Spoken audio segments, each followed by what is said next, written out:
Исәнмесез? Сіз Татарстан 24 каналында полиглот тапшыуын қарайсыз. Сізнің білән мен Гүлүсә Сыңғатуллина. Тапшыуыбызны татар халқының бейік шағиры Муса Жәлил шиғыры белән башлап җибәрәсе килә. Сәгать суга даң-даң хәбәр бирә таңнан. Бакчага барырга 15 минут калган.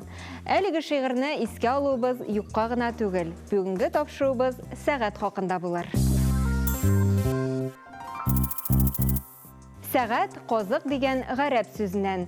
Монда кояш сәгатенең 12 казыгының берсе күз алдында тотылган. Рим империясендә дә көн 12 сәгатькә бүленгән. Шул рәвешле 3нче сәгать дигәндә иртәнге 9 сәгатьне күздә тотканнар, 6нчы сәгать көндезге 12 сәгать, 9нчы сәгать көндезге 3 сәгать, 11нче сәгать кичке 5 сәгатькә туры килгән. Хәзерге татар телендә сәгать вакыт берәмлеге тәүлекнең 24тән 1 өлеше.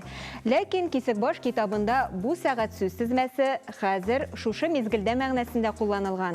Кыйсай Йосыфта олуг сәгать сүз тезмәсе очрый, аны шундук шул сәгатьтә дип аңлау дөрес. Шушы ук чыганактагы ушал сәгать сүз тезмәсе шул вакытта шунда мәгънәсенә ия. Сәгать сүзенең икенче мәгънәсе вакыт үлчәү җайланмасы.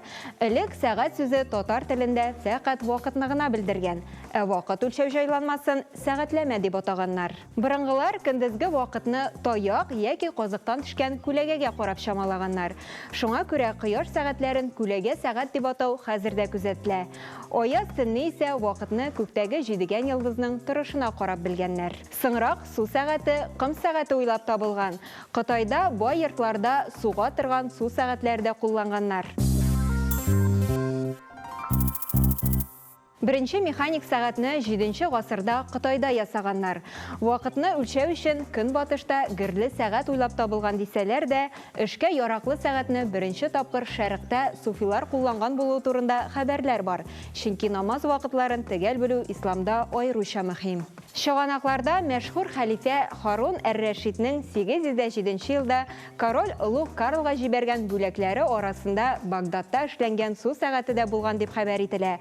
Кыскасы, мөселманнар механик су сәгатьләре ясауда зур уңышка ирешкән булганнар. Нәкый Исәнбәт Казан ханнары диванханәсендә гарәби зур сәгатьләр булуы турында яза.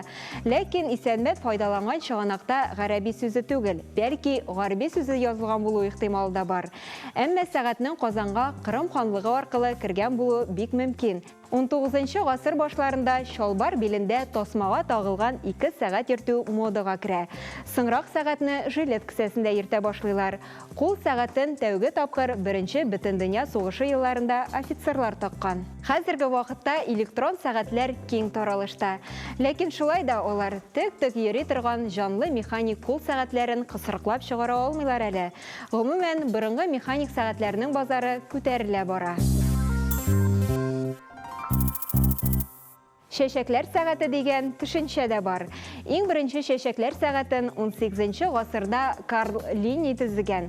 Ул төрле үсемлек шәшәкләренең ачылуы һәм ябылуы тәүлекнең төрле вакытларына туры килүгә нигезләнә. Татарстанда нинди шәшәкнең якынча кайсы вакытта ачылуы һәм ябылуы турында мәгълүматкә тукталып үтик. Гөлҗимеш иртәнге 4тән 5кә кадәр ачыла һәм кичке 7-8 сәгатьләрдә йомыла. Тузганак иртәнге 5тән 6га кадәр ачыла, көндезге 2-3 сәгатьләрдә йомыла. Бәрәңге 6-7 сәгатьләрдә ачыла, көндезге 2дән 3кә кадәр йомыла. Мәк иртәнге 4тә ачыла, 14-15 сәгатьләрдә йомыла. Үгияна яфрагы 9дан 10га кадәр ачыла һәм кичке 5-6 тирәләрендә йомыла. Канәфер шәшәкне сәгать шәшәк дип тә атыйлар.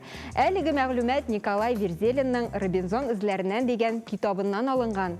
Тагын шуны да истә тотарга кирәк. Кайбер үсемлекләрнең шәшәкләре яңгыр киләсе булса ябылалар һәм шиңәләр. Андый үсемлекләр барометр үсемлекләр дип йөртелә.